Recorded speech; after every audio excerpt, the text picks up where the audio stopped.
Yes.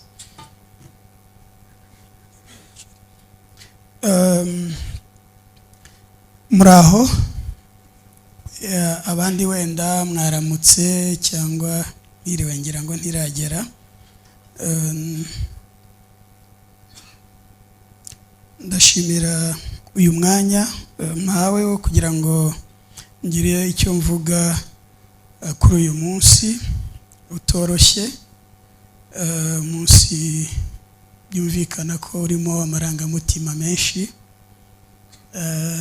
Abantu benshi bagiye banyandikira ama message, ariko ijambo rimwe rimeze nka refrain cyangwa chorus bahuriragaho yaravugaga ngo nabuze icyo mubwira.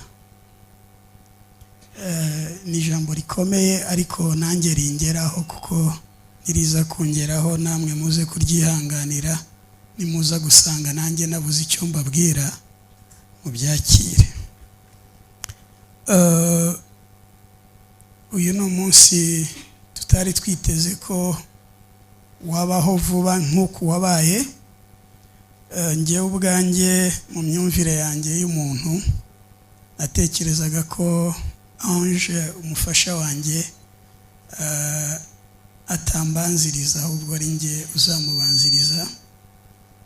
Mu by'ukuri no mu myaka namurutaga cyane nk'imyaka 10. Iyi ngiyi bamuhaye ku byangombwa ntabwo ariyo.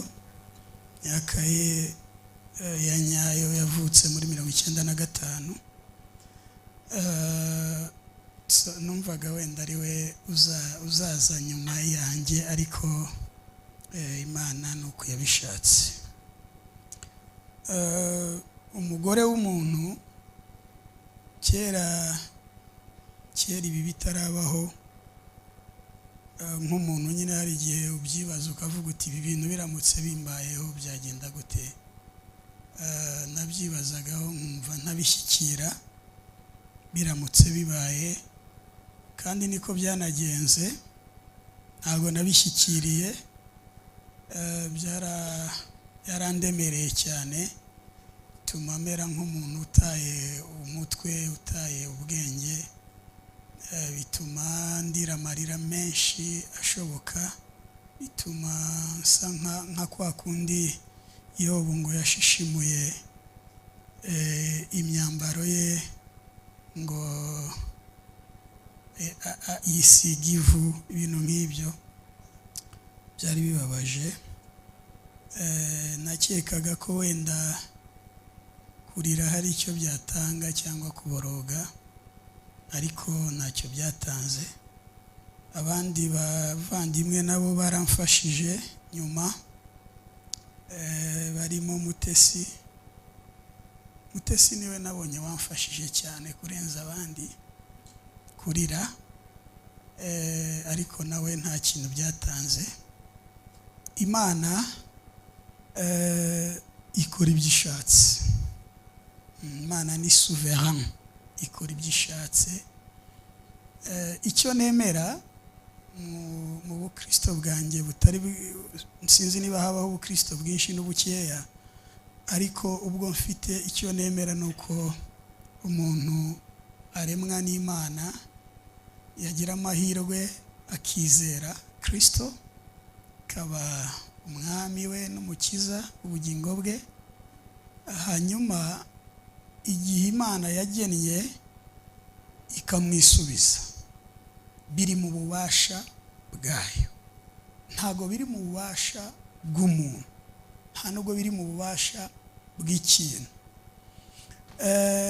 N'umudamu wanjye narabimubwiraga, rimwe na rimwe hari ukuntu abantu bajya babaho bakaba babaho ubuzima bw'ubwoba, bwo gutinya ibintu bimwe na bimwe. Murabizi abantu bashobora gutinya muri iyi si, birimo na bimwe abantu bita imbaraga mbi, ariko ntabwo njyewe ubuzima bwanjye n'imyizerere yanjye yemera ibyo ngibyo.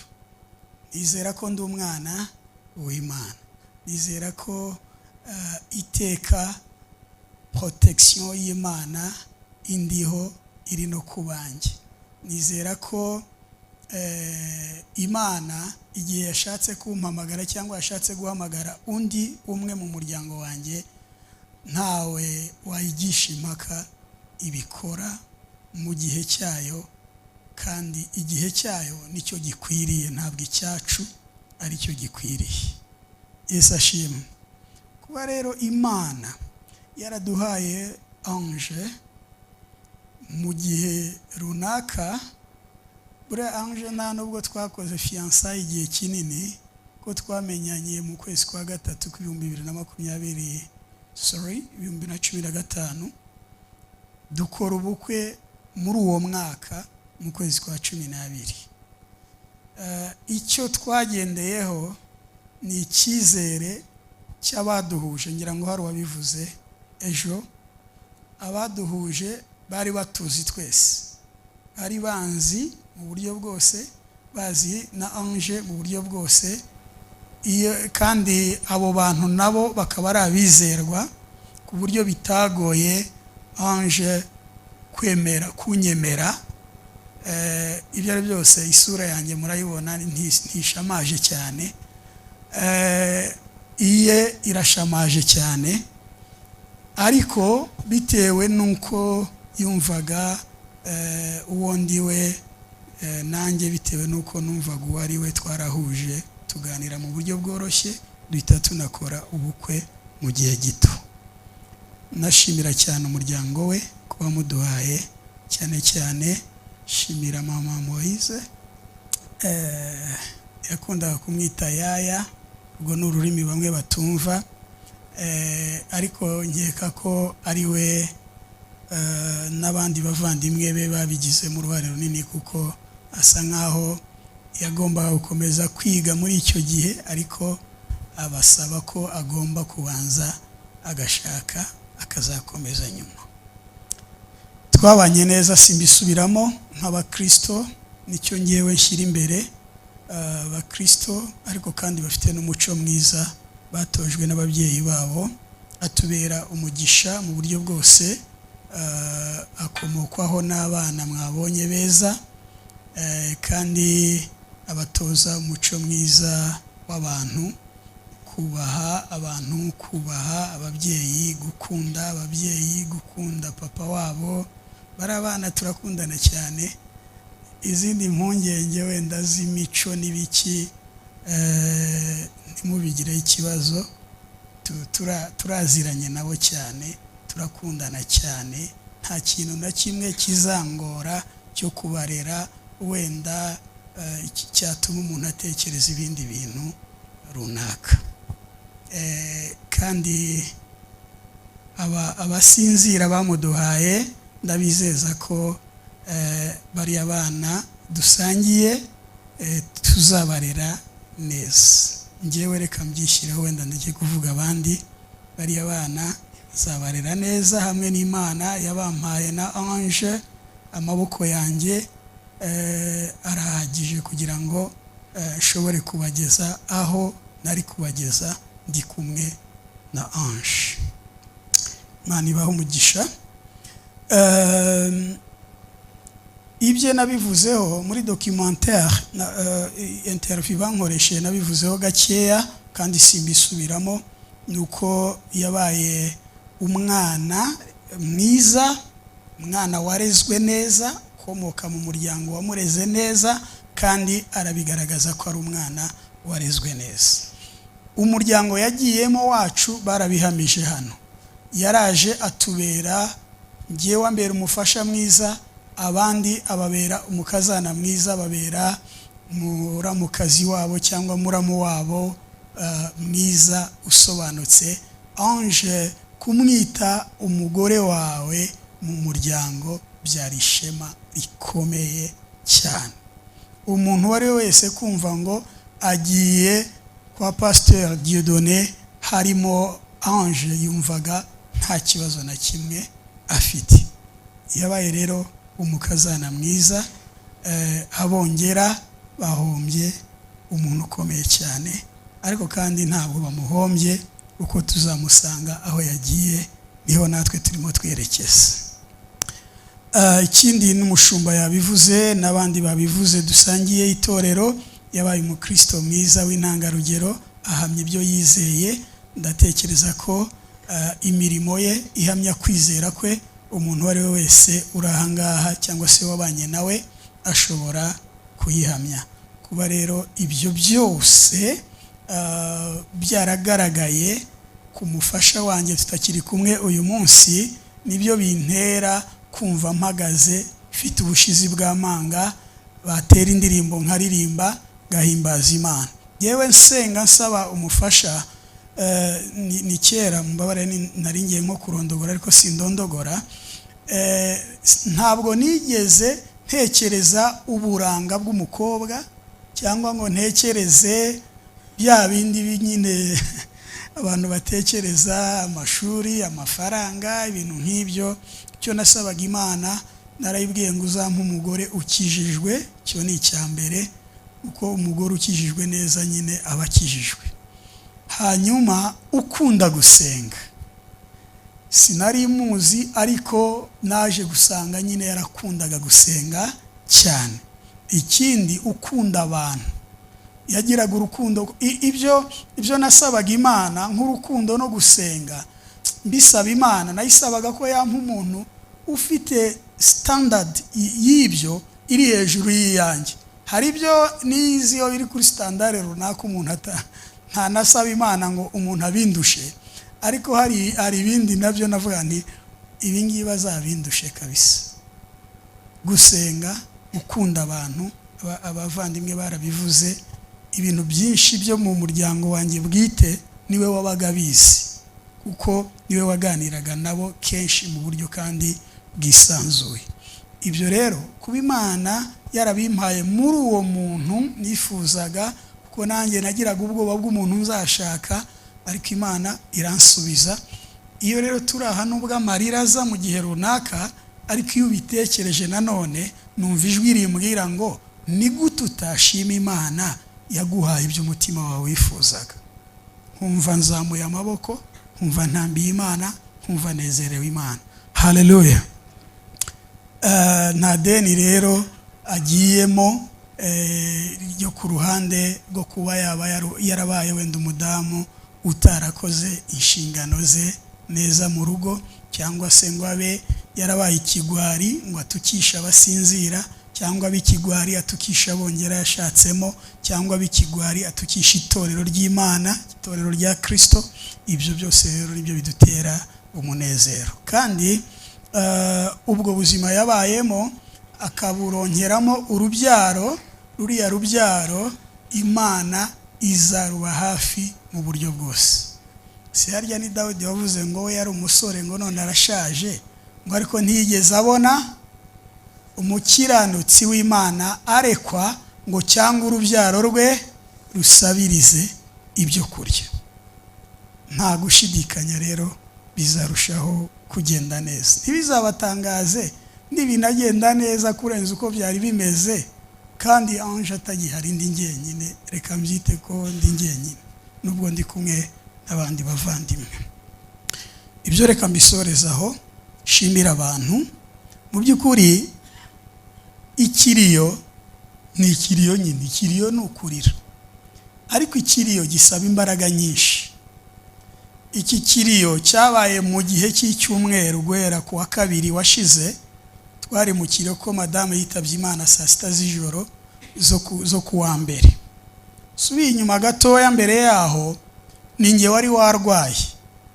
Narwaye umugongo ukabije. Kuva mbaye ku isi nari ntarawurwara. Ndarwara umugongo uracika, niko ngira ngo babyita mu Kinyarwanda. Umugongo ucitse mu byumweru nka 2 bishize. Ngerageza kujya kwa muganga nko ku cyumweru kindi cyo hirya cyatambutse. Nananiwe no kwihangana, nanirwa no kuryama biranga, ndinda kujya kwa muganga bantera imiti igabanya uburibwe. Nyuma muri icyo cyumweru nabwo nafatagamo imiti, ariko n'abaganga bangira inama y'uburyo ngomba kwitwara kugira ngo bibe byagabanuka. Ariko mu by'ukuri babwije ukuri uko mbibona, hari ibyo abanyarwanda bavuga bishobora kuba ari byo, kuko umugongo nari ndwaye ntawo nkirwaye. Wagendanye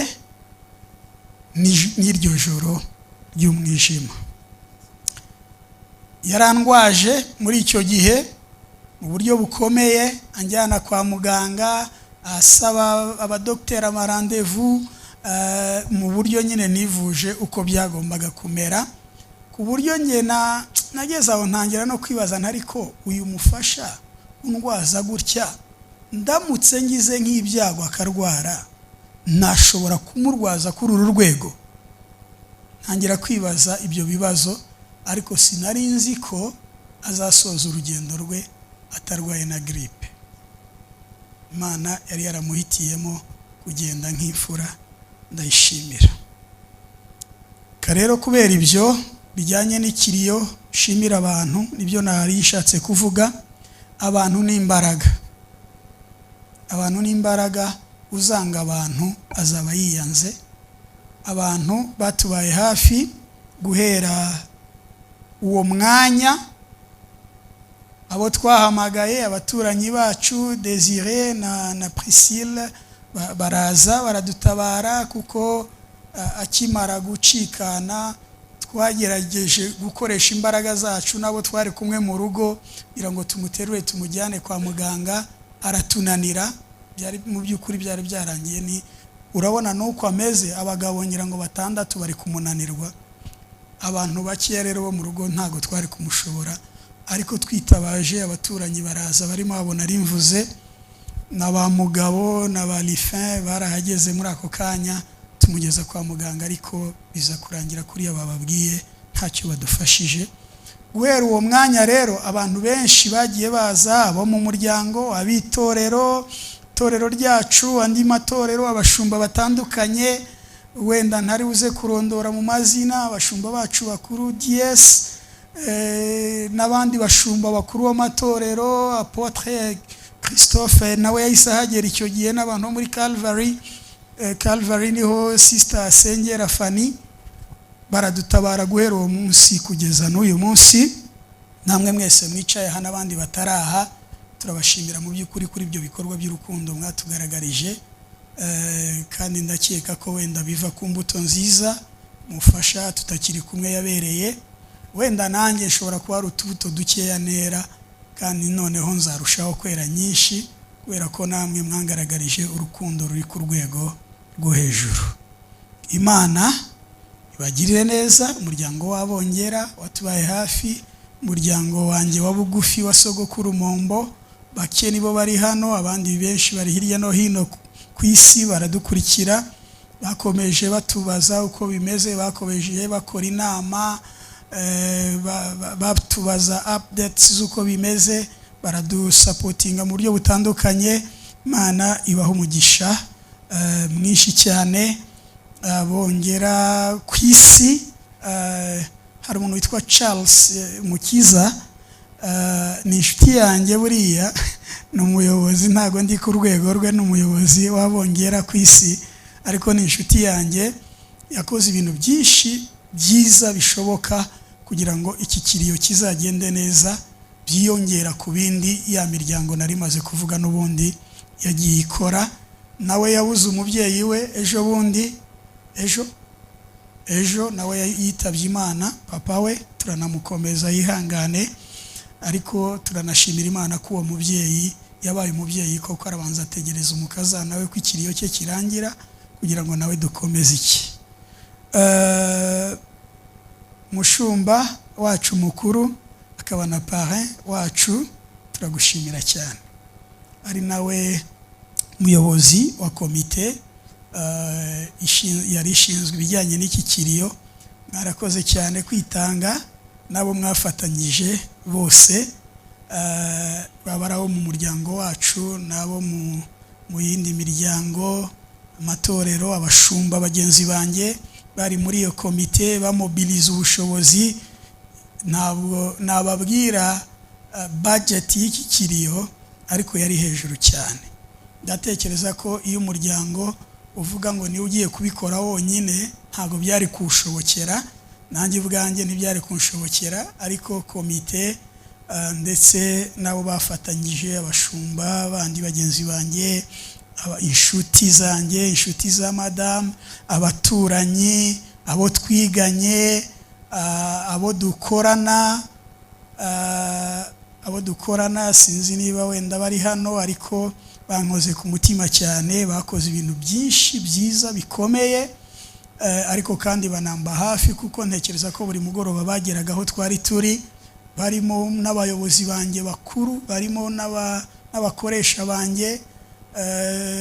Umuyobozi wanjye tubana kenshi Jean de Dieu Katabogama, ndamushimira cyane, ni umubyeyi mwiza, mu by'ukuri ni nkawe mubyeyi wanjye, ni nkawe papa, nyuma yuko papa yitabye Imana.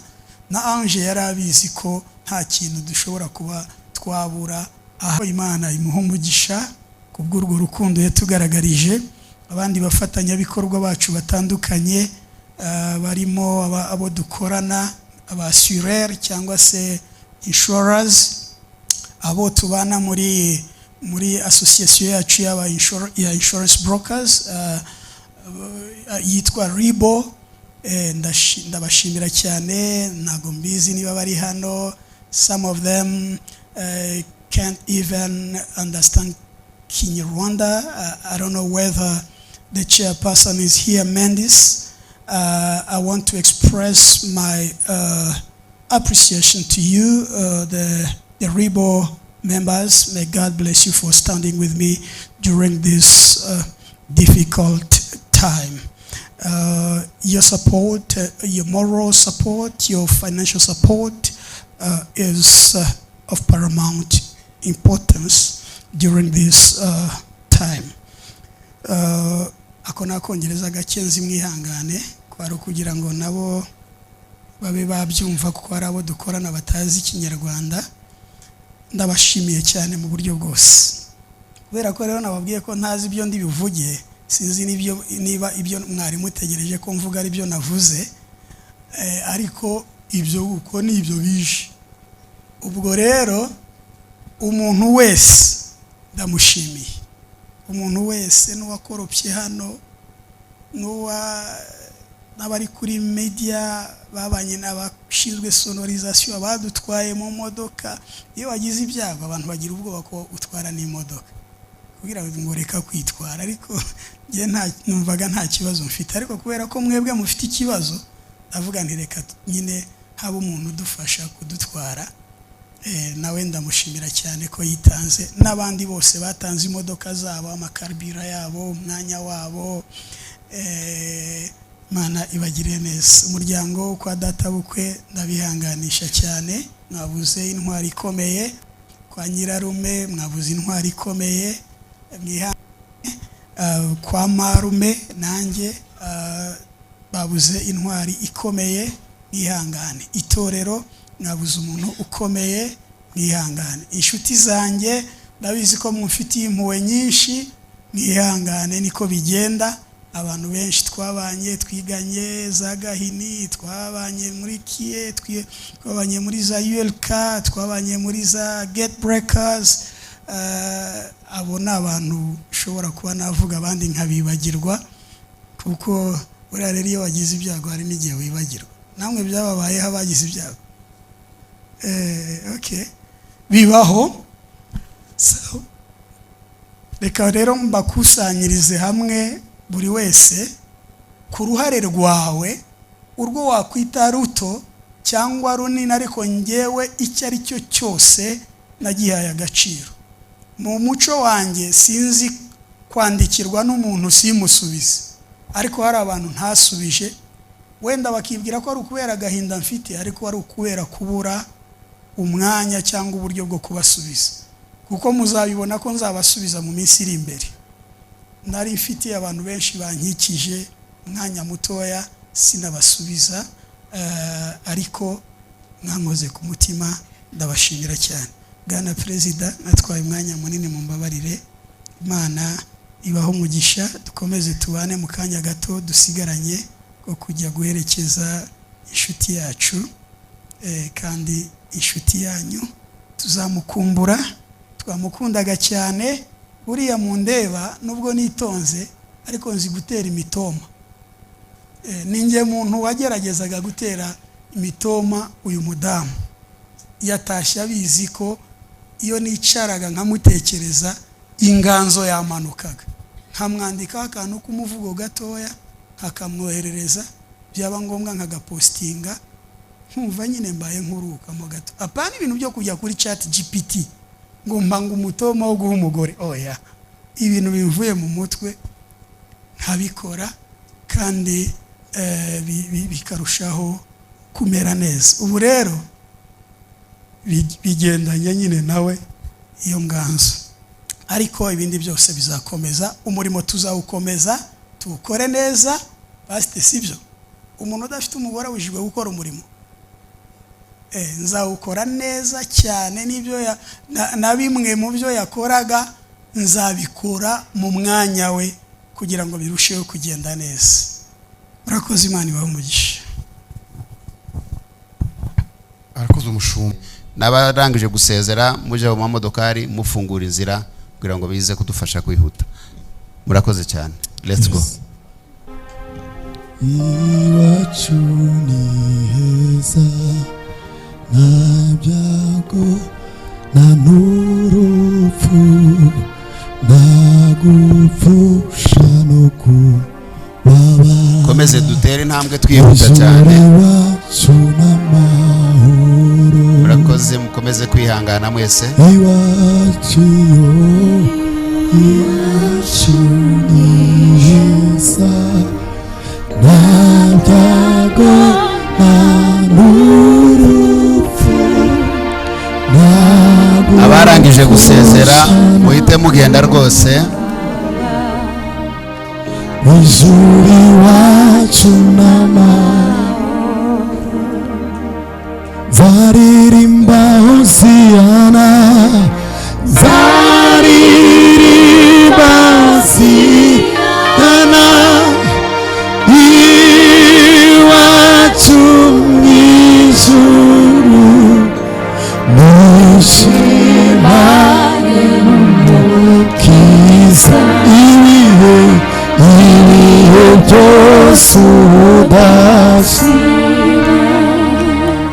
Zaririmba hosiyana, zaririmba hosiyana.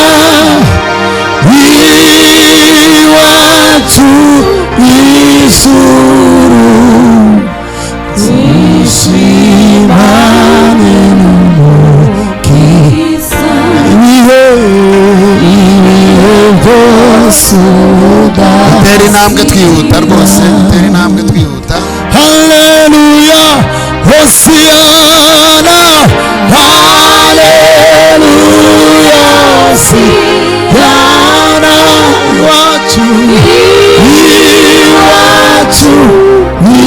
ijuru nishimane n'umukiza, Tera intambwe twihuta. ibihe byose udasiba. Aho hera nifuza kuzagerayo. Tera intambwe twihuta.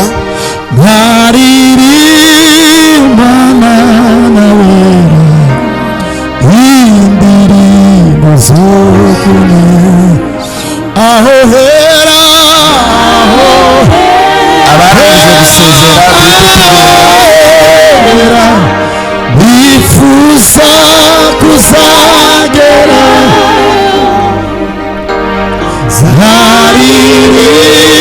zaririmbana nawera indirimbo zo kunesha. Aho hera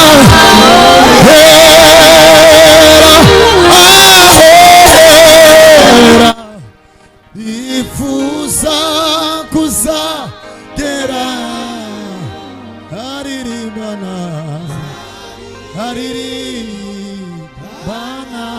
nawe. tera intambwe twihuta.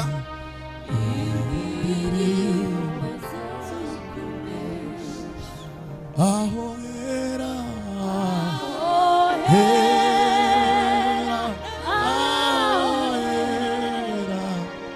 nifuza kuzagerayo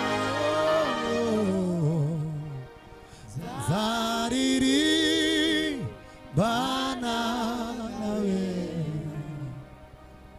indirimbo zose dutere intambwe twihuta. aho hera aho hera aho hera nifuza kuzagera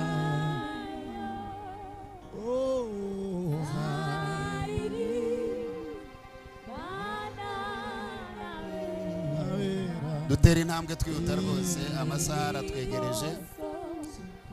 dutere intambwe, munyarutse munyarutse munyarutse.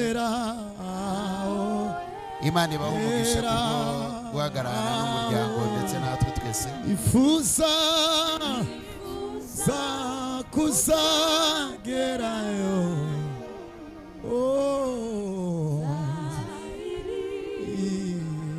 banana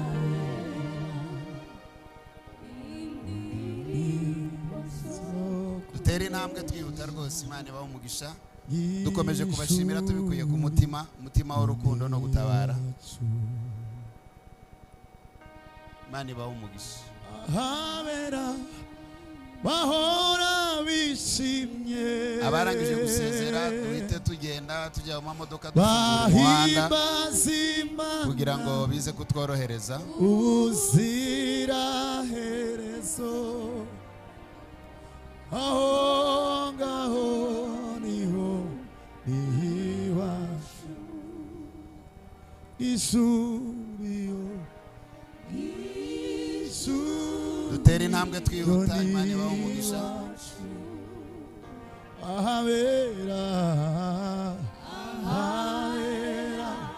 bahora bishimye bahimbaza Imana bahimbaza Imana ubuziraherezo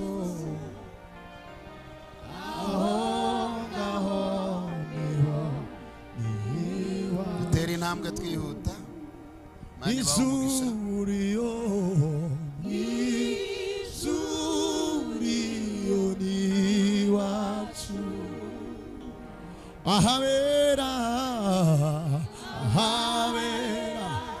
bahora bishimye bahimbaza Imana bahimbaza Imana ubuziraherezo aho ngaho.